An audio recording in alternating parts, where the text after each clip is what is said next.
वतन को जुता।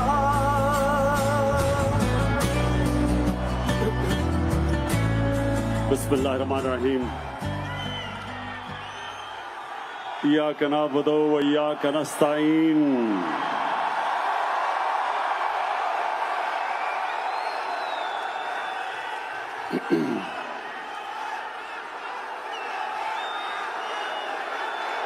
बहुत बहुत शुक्रिया।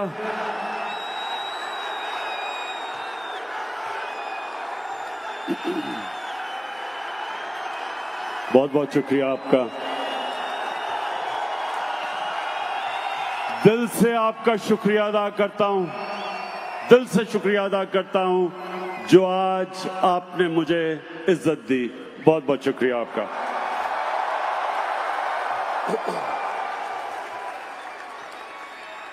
अच्छा, वॉशिंगटन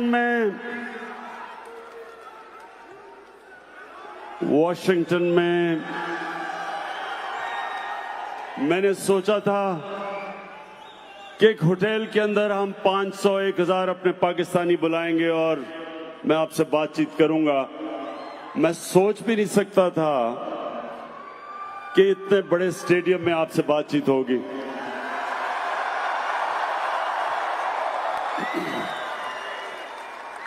अच्छा, अब आपने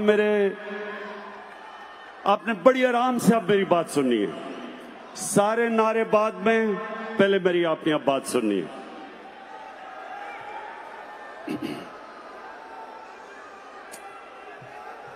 मेरे पाकिस्तानी अमेरिकन, नहीं अभी नहीं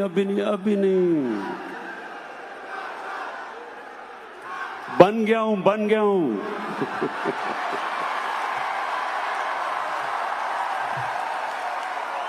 22 साल से सुनता था वजीर आजम इमरान खान, अब बन गया हूं। आदी नहीं हो रहे लोग इसके।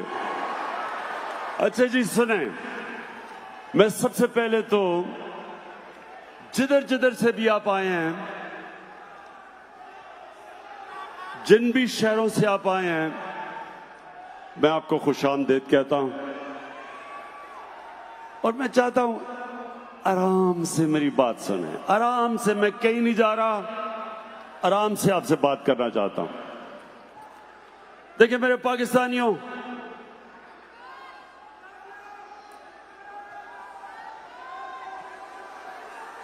एक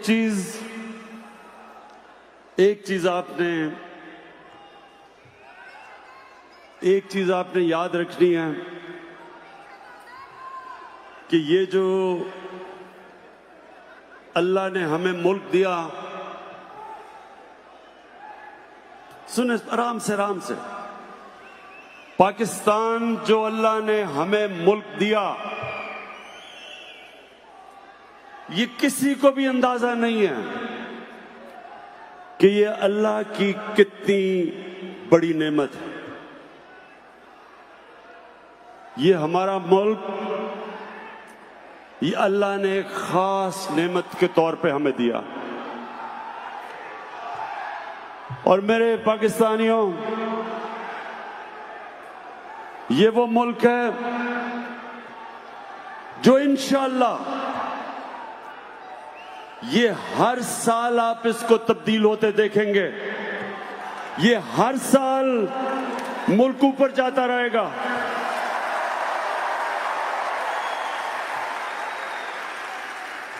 अब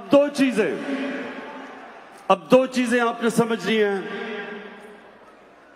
कि क्यों जमहूरियत दुनिया में आगे चली गई और बादशाह पीछे रह गई।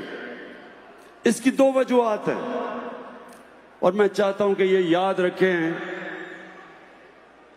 कि ये दो वजह है कि हम क्यों पीछे रह गए और दुनिया आगे चली गई।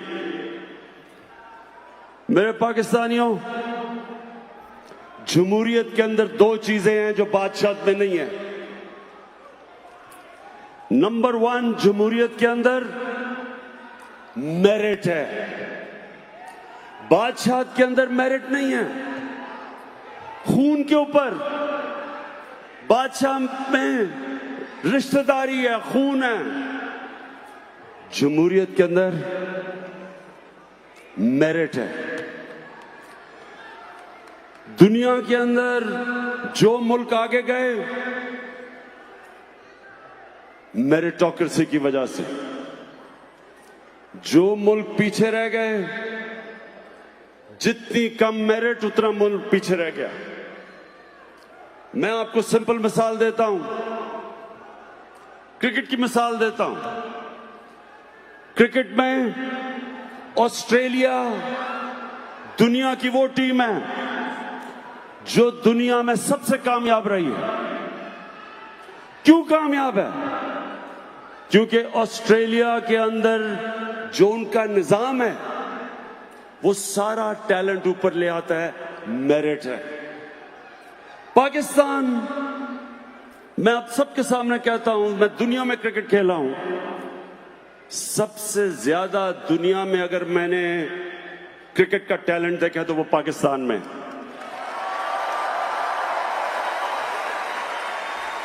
लेकिन क्योंकि मेरिट नहीं है, मेरिट का सिस्टम नहीं है, हम वो टैलेंट को ऊपर नहीं ला सकते। हम इसलिए आज दुनिया को डोमिनेट नहीं कर रहे क्योंकि मेरिटोक्रेसी नहीं है। तो बादशाह क्यों पीछे रह गई? अगर एक जबरदस्त बादशाह आया भी, ये जरूरी नहीं कि उसका बेटा भी अच्छा होगा। जमहूरियत के अंदर क्यों जमहूरियत आगे निकल गई? क्योंकि मेरिट के ऊपर लीडरशिप आती रही। ये आपके सामने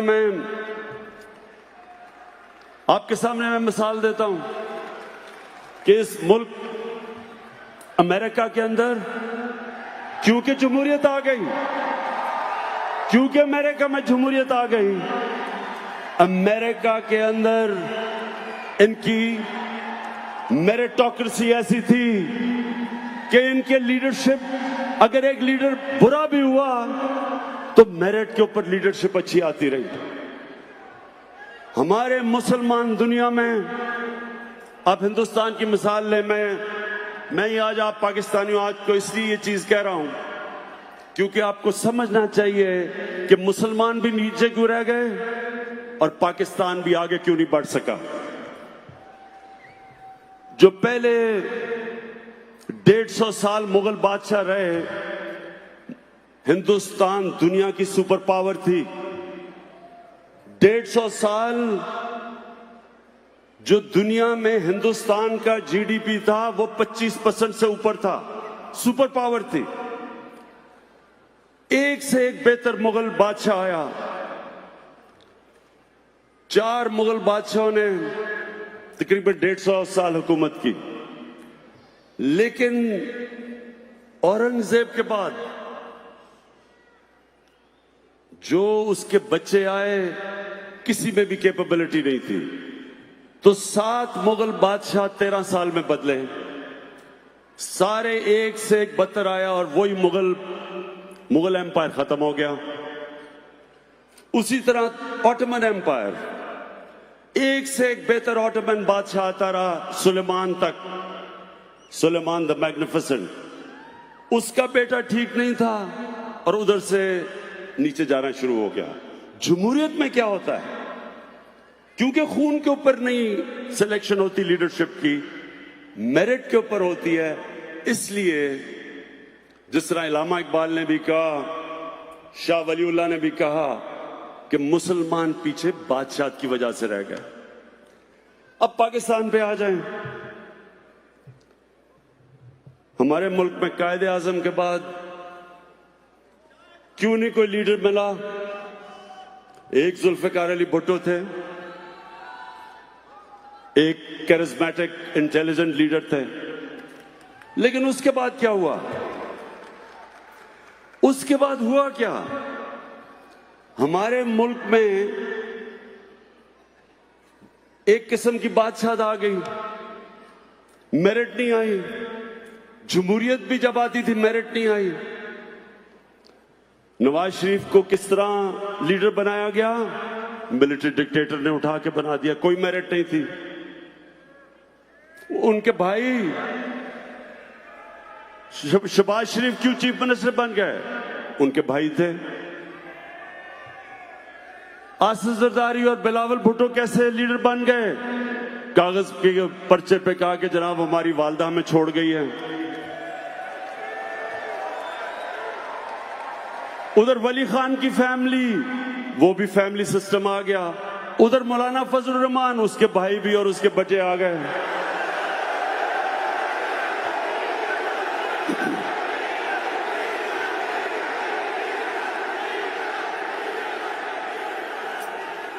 कहने का मकसद ये है कि जब जमहूरियत भी आई, मेरिट तो नहीं आई।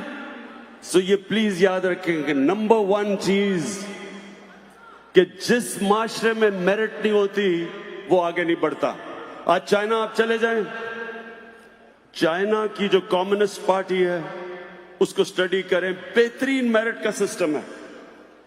चाइना की कम्युनिस्ट पार्टी, जिस तरह हमने पूरा, उन्होंने मुझे प्रेजेंटेशन दी, जबरदस्त सिस्टम है। वो सारे मुल्क से बकायदा देखते हैं कि कोई हर फील्ड में मेरिट ऊपर कैसे आ रहा है। और दूसरी चीज तो नंबर 1 जमहूरियत की खासियत मेरिट, और नंबर 2 जमहूरियत के अंदर जो मुल्क का सरबराह होता है वो जवाबदेह है।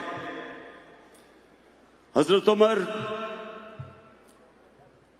मदीना की रियासत के अंदर, हजरत उमर जैसे एक अजीम लीडर को आम आदमी खड़ा होकर पूछता है कि किधर से आपने ये पैसा आया जो आपने कपड़े पहने हुए हैं?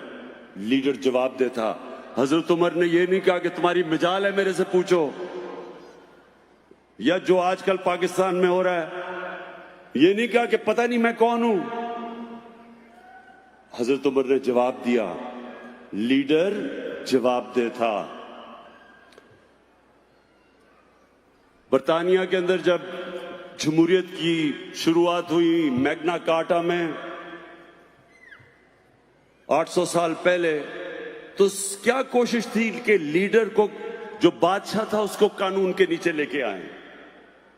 और वो स्ट्रगल एंड में चलती चलती चलती उन्होंने, उनका बादशाह भी था तो वो भी जवाब देता।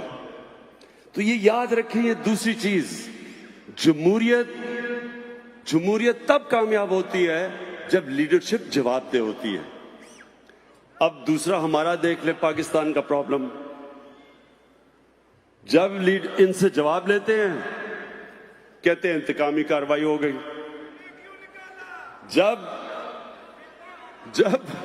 जब अदालत फैसला करती है तो कहते क्यों निकाला।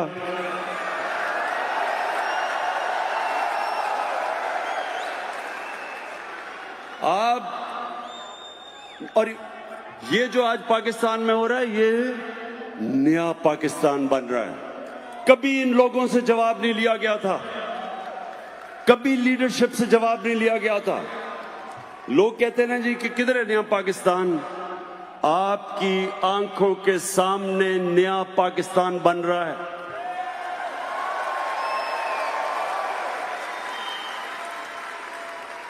जिसको जब सवाल पूछते हैं ताकतवर से, जिस भी ताकतवर से सवाल पूछते हैं, वो ये अपना जवाब नहीं देता, अपनी सफाई नहीं पेश करता। वो कहता है इंतकामी कार्रवाई है। एक तो सारे मेरी तारीफ करना शुरू कर देते हैं, जिससे पूछो, शाहिद खाकान अब्बासी से पूछो, आसिफ जरदारी से पूछो, नवाज से पूछो, शहबाज, सारे मुझे कहते हैं कि जी इमरान खान करवा रहा है। क्या करवाया इमरान खान ने? सारे केसेस इनके ऊपर पुराने हैं, हमने कोई केस नहीं किया, ये इनके जमाने के केसेस हैं। हमने सिर्फ इदारों को आजाद किया है, हमने सिर्फ नैब को आजाद किया है, हमने FIA को आजाद किया है। मेरे पाकिस्तानियों, नबी सल्लल्लाहु अलैहि वसल्लम उन्होंने कहा था कि तुम्हारे से पहले बड़ी कौमें बर्बाद हुई जिधर एक कानून ताकतवर के लिए और दूसरा कमजोर के लिए।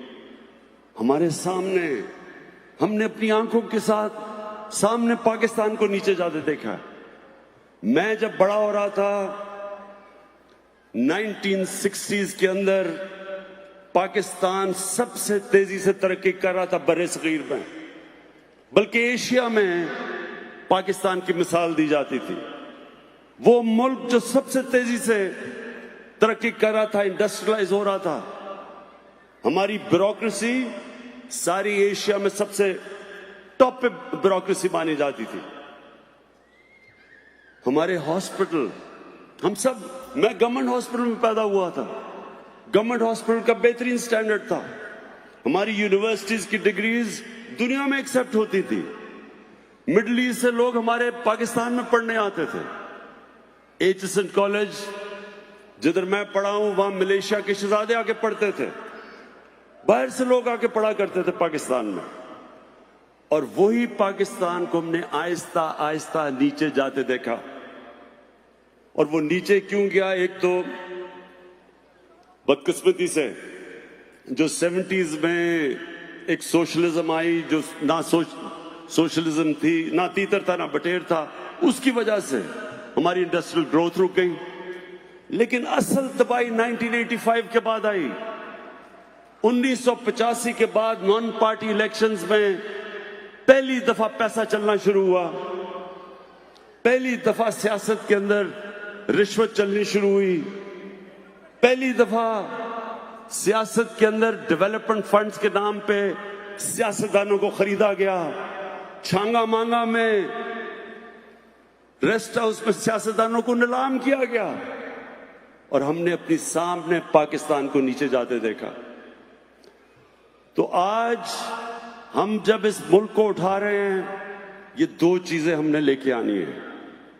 एक कि जो भी पब्लिक ऑफिस होल्डर है, जो मुल्क का सरबराह है, वो कौम को जवाब दे।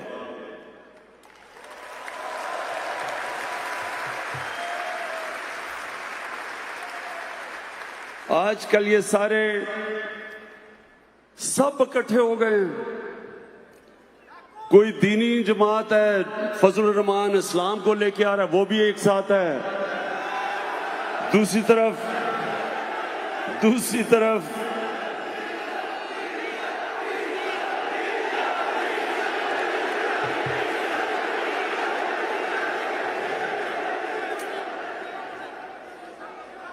वो कह रहे हैं कि पहली दफा पाकिस्तान की असेंबली डीजल के बगैर चल रही है।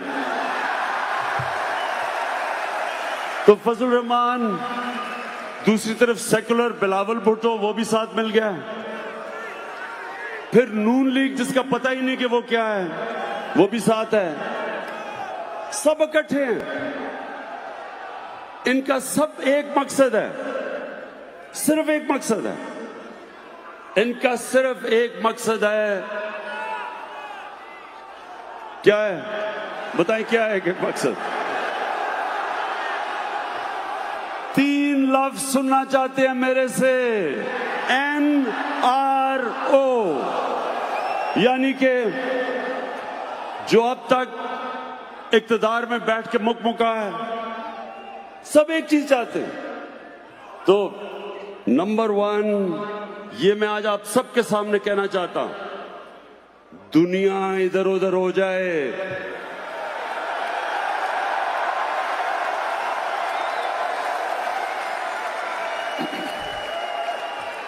मुझे बल्कि बाहर से भी सिफारिशें भिजवाई हैं। एक आध बादशाह ने भी मुझे सिफारिश की है। लेकिन ये वक्त है, आज अगर हम खड़े हो गए, हमने ताकतवर का आज एहतसाब कर दिया, इनकी प्रॉपर्टीज अटैच करनी हमने शुरू कर दी हैं, इनकी बेनामी प्रॉपर्टीज हमने पकड़नी शुरू कर दी हैं। इनने जो अरबों अरबों रुपया बाहर लेके गए हैं, बाहर की गवर्नमेंट से हमने बातचीत शुरू कर दी है कि ये पैसा वापस लेके आए।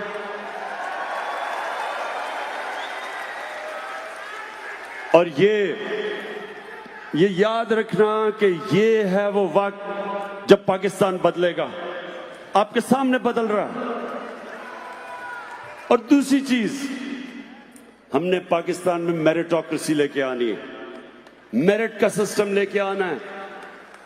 मैं आप सबसे ज्यादा, मैं भी एक ओवरसीज पाकिस्तानी बड़ी देर रह चुका हूं। मैं 18 साल की उम्र में बाहर गया, क्रिकेट खेलने गया, पहले पढ़ाई की, फिर 18 साल तक बाहर, आधा साल बाहर रहता था, क्रिकेट खेलता था। तो मेरा सबसे ज्यादा ओवरसीज पाकिस्तानी के साथ राब्ता रह चुका है। मैंने अमेरिका में भी पाकिस्तानी कम्युनिटी देखी शुरू में। मैंने इंग्लैंड में खास तौर पे अपनी पाकिस्तानी कम्युनिटी को आते देखा। First generation, second generation, third generation अपने सामने देखा। मैंने जो एक नतीजे पे आया वो ये कि हमारे लोग जब उनको मौका मिलता है, जब जो अंग्रेजी में कहते हैं लेवल प्लेइंग फील्ड मिलती है, जब उनको एक ऐसा निजाम मिलता है जिधर मेहनत का फल मिलता है, जिधर वो मेहनत करता है उसको फल मिले, हर जगह मैंने पाकिस्तानियों को ऊपर आते देखा है, एक्सेल करते देखा है।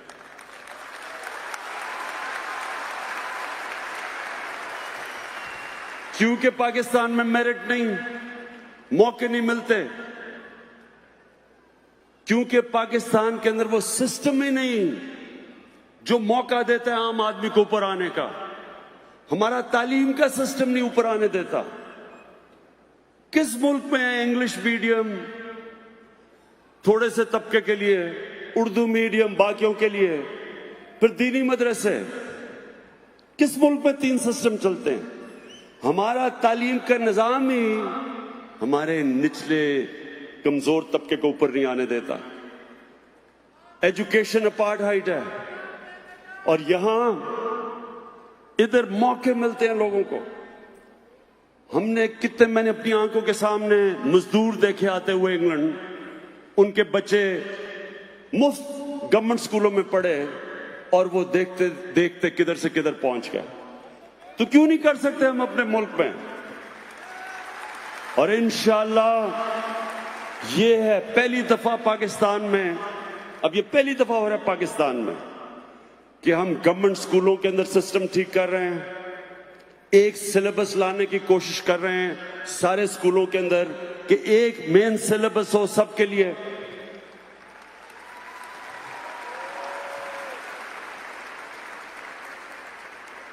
ताकि मौका मिले ऊपर आने के लिए हमारे लोगों को। हम पहली दफा मदरसों के, हमने साथ बैठे मदरसों के जितने भी उनकी तंजीमें थी उनके साथ हम बैठे।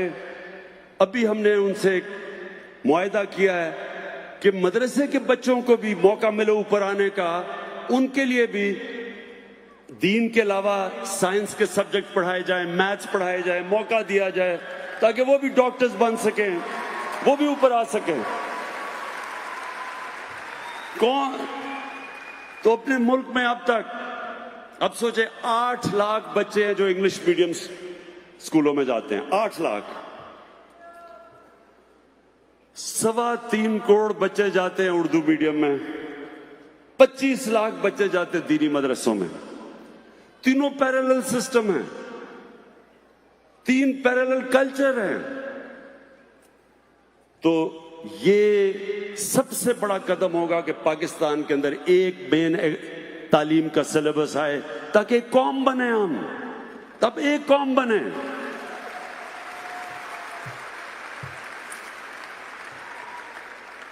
और मेरिट का सिस्टम तब आएगा पाकिस्तान में जब ये जो खानदानों की सियासत है ये खत्म हो, ये जो जागीरदाराना निजाम है ये खत्म हो। और ये पहली पार्टी है आपकी, तहरीक इंसाफ पहली पार्टी है। कोई इमरान खान का रिश्तेदार किसी ओहदे पे नहीं है, कोई मेरा दोस्त किसी ओहदे पे नहीं है। ये पहली पार्टी है जो मेरिट के ऊपर लोग आ रहे हैं। और इंशाल्लाह इस पार्टी से हम आपको नए लीडर निकाल के दिखाएंगे।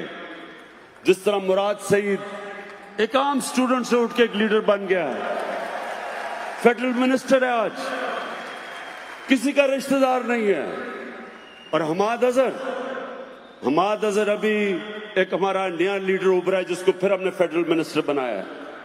कहने की मैं ये कोशिश कर रहा हूं कि ये मुल्क, हमारा मुल्क आपके सामने उठेगा।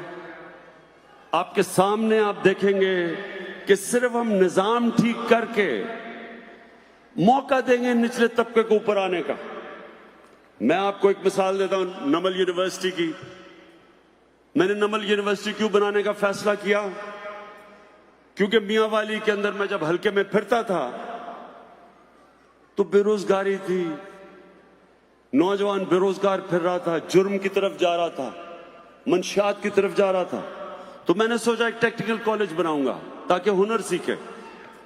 लेकिन वो जगह इतनी खूबसूरत थी कि मैंने यूनिवर्सिटी बना दी। अब आप ये सोचें कि वहां उर्दू मीडियम के बच्चे, उनको पहले हमने अंग्रेजी पढ़ाई, फाउंडेशन कोर्स करवाया, ब्रैडफोर्ड के साथ वो यूनिवर्सिटी की एफिलिएशन करी। ब्रैडफोर्ड इंग्लैंड की यूनिवर्सिटी थी।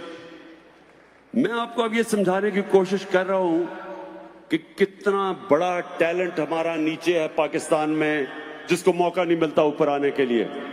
वही बच्चे उर्दू मीडियम स्कूल से उठ के पहले इंग्लिश सीखी, फिर ब्रैडफोर्ड यूनिवर्सिटी की डिग्री उन्होंने बैठ के ली। और ब्रैडफोर्ड यूनिवर्सिटी में सिर्फ 12 या 13% बच्चों को फर्स्ट डिवीजन मिलती है। नमल में 55 से 60% बच्चों ने फर्स्ट डिवीजन ली।